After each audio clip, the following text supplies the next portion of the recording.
Assalamualaikum and welcome to another lecture on NCERT CBSE macro economics. आज हमारा lecture number 5 है और आज के लेक्चर में हम स्टडी करने जा रहे हैं अबाउट वेरिएबल्स। वेरिएबल्स क्या होते हैं और वेरिएबल्स के इनकी दो टाइप्स होती हैं, एक को हम कहते हैं स्टॉक वेरिएबल्स, दूसरे को हम कहते हैं फ्लो वेरिएबल्स। तो ये स्टॉक वेरिएबल्स क्या होते हैं, फ्लो वेरिएबल्स क्या होते हैं, आज के लेक्चर में ये सब चीज़ें हम सीखने की कोशिश करेंगे। तो जाहिर सी बात है हम स्टार्ट करेंगे विद वेरिएबल्स। वेरिएबल्स हम किन्हें कहते हैं?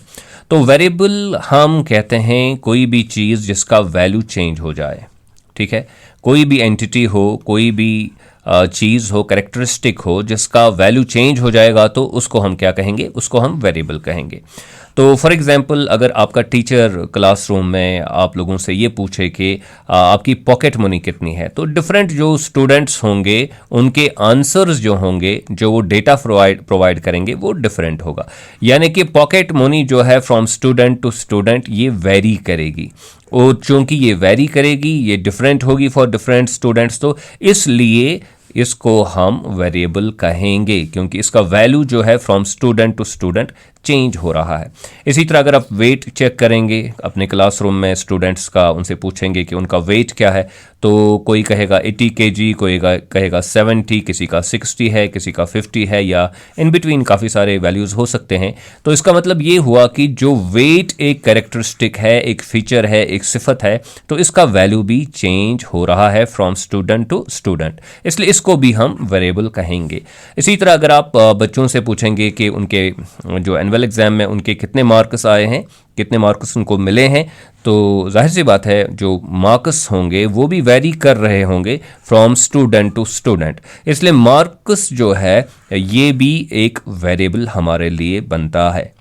लेकिन हमारा जो फोकस है वो है इकोनॉमिक्स पे, तो हमारा फोकस रहता है ज़्यादातर उन वेरिएबल्स में पे जो इकोनॉमिक्स में हम स्टडी करते हैं। और चूंकि अब हम मैक्रो इकोनॉमिक्स स्टडी कर रहे हैं तो जाहिर सी बात है हम मैक्रो इकोनॉमिक्स पे ही फोकस करते हैं। तो लीजिए आप कुछ वेरिएबल्स यहाँ पे, तो खुद ब खुद आपको समझ आ जाएगी ये बात कि इनको वेरिएबल्स हम क्यों कहते हैं। तो प्राइस लेवल अगर आप लेंगे एक इकॉनमी की प्राइस लेवल, तो क्या प्राइस वेरी हो जाते हैं? Yes, from time to time price जो है वो वेरी हो जाते हैं, और बिटवीन डिफरेंट कंट्रीज भी प्राइस लेवल जो होती है वो डिफरेंट होती है, वो वेरी करती है, इसलिए प्राइस को हम क्या कहेंगे, इसको वेरिएबल कहेंगे। इसी तरह अगर आप इनकम देखेंगे, इंडिविजुअल्स की इनकम देखेंगे या एक नेशन की इनकम देखेंगे, तो वो भी वेरी करती है, वो भी डिफरेंट टाइम पीरियड्स में डिफरेंट होती है, तो इसको भी हम वेरिएबल कहेंगे। इसी तरह जीडीपी जो आपका है या जिसको आप नेशनल आउटपुट भी कहते हैं, तो ये भी वेरी करता है फ्रॉम टाइम टू टाइम, इसलिए इसको हम वेरिएबल कहेंगे। सेविंग्स भी वेरी करती है, इन्वेस्टमेंट भी वेरी करता है, डिफरेंट टाइम पीरियड उसमें डिफरेंट होता है, एक्सपोर्ट्स और इंपोर्ट्स सेम नहीं रहते हैं, कॉन्स्टेंट नहीं रहते हैं, ये चेंज होते रहते हैं, तो इनको भी वेरिएबल कहेंगे, वेरिएबल्स कहेंगे। और गवर्नमेंट रेवेन्यू जो बजट में उनको जो गवर्नमेंट को पैसे मिलते हैं टैक्स नॉन टैक्स के ज़रिए से, तो उसको आप गवर्नमेंट रेवेन्यू कहते हैं, तो वो भी वेरी करता रहता है, इसलिए इनको भी हम इन सब को हम वेरिएबल्स कहेंगे। तो जो आप स्टडी जनरली करते हैं इकोनॉमिक्स में वो वेरिएबल्स ही होते हैं, और इन्हीं के दरमियान जो रिलेशनशिप होती है वही आप स्टडी करते हैं इकोनॉमिक्स में। तो आई होप कि ये बात क्लियर हो गई होगी कि वेरिएबल्स हम किन्हें कहते हैं।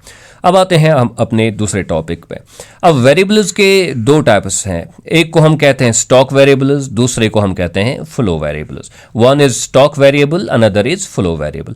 अब ये स्टॉक वेरिएबल क्या है और फ्लो वेरिएबल क्या है? स्टॉक वेरिएबल वो वेरिएबल है जिसका अगर हम मेजरमेंट इसको करेंगे, इसकी कैलकुलेशन अगर हम करेंगे, तो ये हम at a particular point of time कर सकते हैं।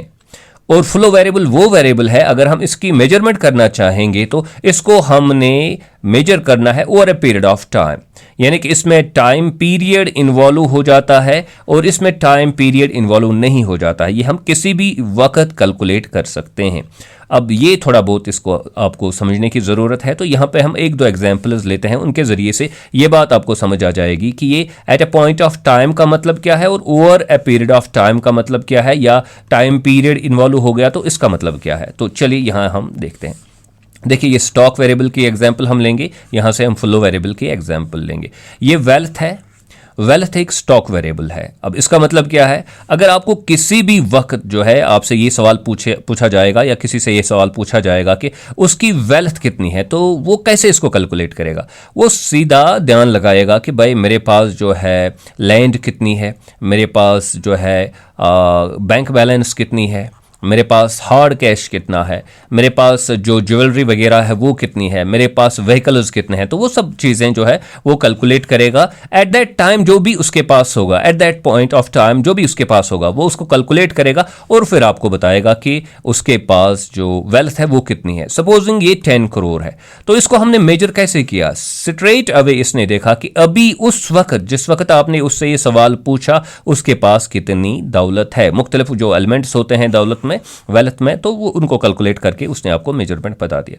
लेकिन अगर आप इसी बंदे से पूछेंगे कि आपकी सैलरी क्या है, तो वो ये बताएगा कि मेरी मंथली सैलरी ये है, तो वो मंथ के हिसाब से बताएगा, यानी कि यहां पे टाइम पीरियड जो है वो इन्वॉल्व हो गया। या वो कहेगा कि मेरी ईयरली सैलरी इतनी है, तो वो ईयर इंक्लूड करेगा। या कुछ कंपनीज में 3 मंथ्स के बाद सैलरी मिलती है, कुछ में 4 मंथ्स के बाद सैलरी मिलती है।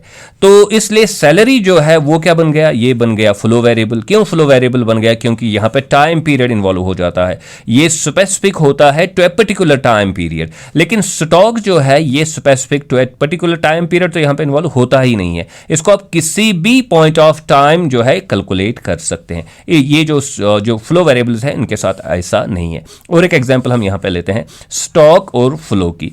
स्टॉक में हमारा आता है इन्वेंट्री। ये इन्वेंट्री क्या है, इन्वेंट्री ये है कि जो शॉपकीपर होता है उसकी शॉप में जो भी चीज़ें होती हैं सब की सब, उनको हम इन्वेंट्री कहते हैं, जो उसने रखे होते हैं बेचने के लिए, सेल करने के लिए, ठीक है, इसको इन्वेंट्री कहते हैं। तो अभी अगर आप एक शॉपकीपर से पूछेंगे कि भाई आपकी इन्वेंट्री कितनी है, तो वो इन्वेंट्री का हिसाब लगाएगा, वो देखेगा कि अभी उसके पास कितना माल है, तो वो एट दैट पॉइंट जो है उसको कैलकुलेट करके आपको बताएगा कि उसके पास कौन सी चीज़ कितनी क्वांटिटी में अवेलेबल है या कितने का माल उसके दुकान में अभी मौजूद है। तो this is a stock variable. इसमें हमने टाइम पीरियड को तो इन्वॉल्व नहीं किया। लेकिन अगर आप उसी जो शॉपकीपर है उसको ये बताएंगे कि आपकी सेल्स कितनी है, तो वो कहेगा कि मेरी लास्ट मंथ की सेल्स इतनी थी, मेरे लास्ट ईयर की सेल्स इतनी थी, तो वो टाइम पीरियड के हिसाब से आपको जवाब देगा। या वो ये भी कह सकता है कि मेरे आज दिन की सैलरी इतनी, सॉरी सेल्स इतनी है।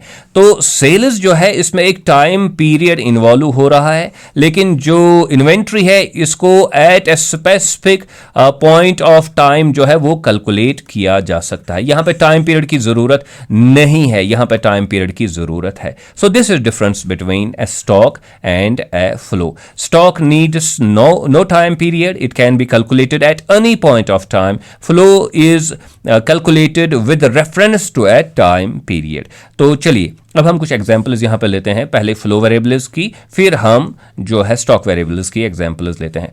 तो जो फ्लो वेरिएबल्स है वहाँ पे टाइम पीरियड इन्वॉल्व हो जाता है, इसलिए आप इसको कैलकुलेट करते हैं पर यूनिट ऑफ टाइम। चाहे आप मंथ के हिसाब से इसको मेजर करेंगे या ईयर के हिसाब से मेजर करेंगे या डिकेड के हिसाब से मेजर करेंगे, तो इसमें टाइम पीरियड इन्वॉल्व हो जाता है। आप लीजिए एग्जांपल जीडीपी की। जीडीपी आप कैसे मेजर करते हैं, आप ये देखते हैं कि जो भी आउटपुट आपने नेशन में बनाया है पर ईयर, हर साल, यानी एक कंप्लीट ईयर के लिए, तो उसी को आप जीडीपी कहते हैं। यहां पे तो एक टाइम पीरियड इन्वॉल्व हो रहा है, एक ईयर इन्वॉल्व हो रहा है। इसी तरह अगर आप कंजप्शन मेजर करेंगे तो आपने ये देखना होता है, अगर घर की कंजप्शन है, मे बी आप ये देखेंगे कि पर मंथ मेरी कंजप्शन कितनी है, मंथ के हिसाब से। अगर आप जो पूरे इकॉनमी की मेजर करना चाहते हैं तो पर ईयर की आप देखेंगे। इसी तरह सेविंग है तो आप जो देख सकते हैं कि पर मंथ सेविंग कितनी है, 6 मंथ्स में सेविंग कितनी है, 1 ईयर की सेविंग कितनी है। लेकिन यहां इन सब में टाइम पीरियड इन्वॉल्व हो जाता है और इनकी कैलकुलेशन की ही ऐसे ही जाती है कि टाइम पीरियड के हिसाब से पर्टिकुलर यूनिट ऑफ टाइम जो है वो लिया जाता है और उसके हिसाब से इनको फिर मेजर किया जाता है। तो इसी तरह investment, exports, imports, government revenue, तो ये सब कैलकुलेशन ऐसे ही होती है। तो गवर्नमेंट रेवेन्यू पे अगर आप जो है वो फोकस करेंगे तो गवर्नमेंट रेवेन्यू देखा जाता है ईयर के हिसाब से। एक ईयर में गवर्नमेंट का रेवेन्यू कितना है, तो इस हिसाब से इसको मेजर किया जाता है। तो यहाँ पे टाइम पीरियड जो है वो इन्वॉल्व हो जाता है। लेकिन जब हम स्टॉक पे आ जाते हैं तो स्टॉक में कोई टाइम पीरियड की ज़रूरत नहीं है, इसको हम किसी भी पॉइंट पे कैलकुलेट कर सकते हैं। और अब इसमें कौन कौन से वेरिएबल्स हैं जो आपने याद रखने हैं, इसमें वेल्थ हमारा आता है, इन्वेंट्री हमारी आती है, दोनों चीज़ों को हमने डिस्कस किया। इसी तरह मनी सप्लाई इसमें आती है।